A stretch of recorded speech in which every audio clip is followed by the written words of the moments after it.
Ассалаумағалейкум жігіттер, қалайсыңдар, амансыңдар ма? Так, менде гуырда гуыл пайда болды, газ басқанда гуыл дейді, о деп.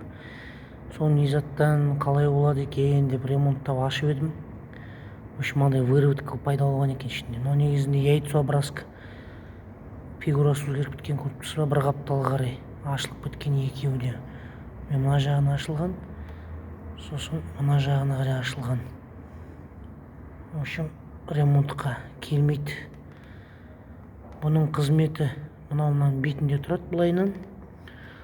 Сол кезде мынау айналады. Айналған кезде насос создавать етеді. Сол кезде жаңағы лепестоктар мынаның ішінде айналған уақытта дұрыс яйцообразка болмағасын ауаны свисток сияқты выз деп содан дауыс шығады екен. Содан в общем ауыстырып жатырмын. Мына насосты жақсылап жуып тазалап, клапандарын бәрін тазаладым. Онда ешқандай выработка ештеңе жоқ. Бұйырса осыны салам. Сосын көреміз. В общем, айтайын дегенім, гуыл деп атса бесполезно. Резко замена.